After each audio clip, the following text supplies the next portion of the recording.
In the past couple of days, NATO has been plunged into yet another crisis after the Trump administration lashed out at the alliance's European members for apparently not doing enough to help the US prosecute its war in Iran.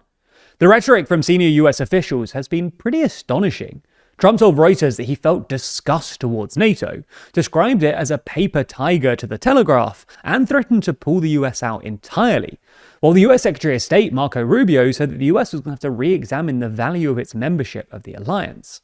But I do think, unfortunately, we are going to have to re-examine whether or not this alliance that has served this country well for a while is still serving that purpose, or has it now become a one-way street where America is simply in a position to defend Europe, but when we need the help of our allies, they're going to deny us basing rights and they're going to deny us overflight?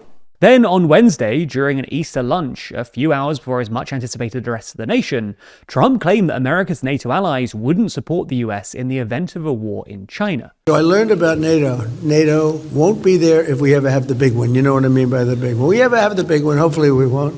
Relationship's very good with the big one, better than with NATO. So in this video, we're going to ask whether this might finally bring the end, or at least the beginning of the end, to NATO.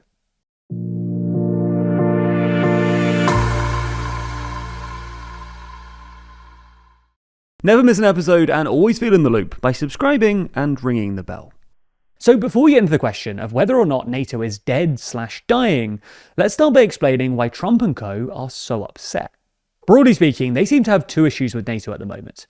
The first is the decision by a number of European countries to limit America's use of bases and airspace. Spain, for instance, closed its airspace to US planes involved in the Iran war. Italy denied landing rights to several US bombers at the Sigonella base in eastern Sicily, and France prevented Israel from using its airspace to transport American weapons to be used in the war.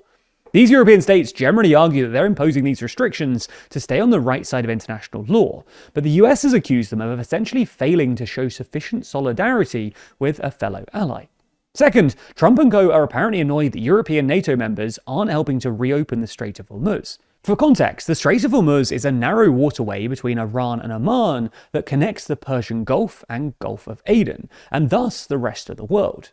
In normal terms, it's a vital artery for the global economy, with something like 20% of the world's oil and gas flowing from oil producers in Saudi Arabia, Kuwait, and the UAE to oil importers in Asia and Europe.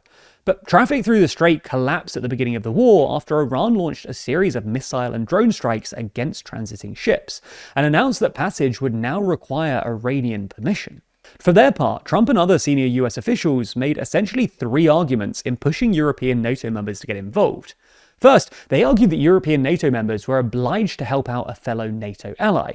Second, they argued that they owed it to the US for their support in Ukraine. And third, they argued that it was in Europe's self-interest anyway, because Europe relies more on oil supplies exported via the Strait of Hormuz. European NATO members apparently weren't convinced by any of these arguments. On the first argument, there's nothing in any NATO treaty obliging European states to come to America's aid here. NATO's famous Article 5 only applies when an alliance member has been attacked, not when they attack another country, as America has in Iran.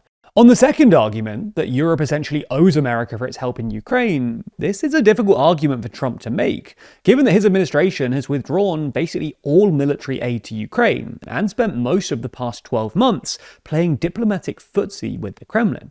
Furthermore, you could argue that the main reason that the Biden administration supported Ukraine wasn't because they felt obligated to help Europe, but rather because, seeing Russia as a strategic adversary, they deemed supporting Ukraine in America's strategic interests, in much the same way that Europe currently thinks that it's in their strategic interest to stay out of the war in Iran, and Trump thought it was in America's strategic interest to stop supporting Ukraine.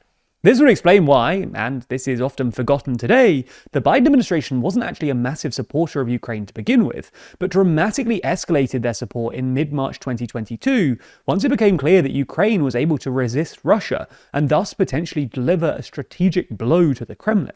On the third argument, while it's true that basically none of the oil that comes out of the Strait of Hormuz goes to the US, and that at least some of it goes to Europe, although it's worth noting that the vast majority goes to Asia, this doesn't really mean that Europe needs the strait to reopen any more than the US does. While the closure of the strait might thus have a more immediate impact on Europe, the aggregate effect is higher global oil prices, which affect the US as much as they affect Europe. Nor is the fact that the US is currently a massive oil producer really relevant here either, as Trump seems to think it is. Sure, higher prices means more profits for American oil and gas producers, but they're bad news for the rest of the US economy, which dwarfs the shale industry, and for American consumers. But perhaps most significantly, European countries don't believe that getting involved will actually help to open up the strait. Properly reopening the strait will require either Iran's total surrender or some sort of deal with Iran. European NATO members apparently don't believe that Iran's surrender is forthcoming, and that getting involved in the war will probably make it harder to do a deal while incurring escalatory risks.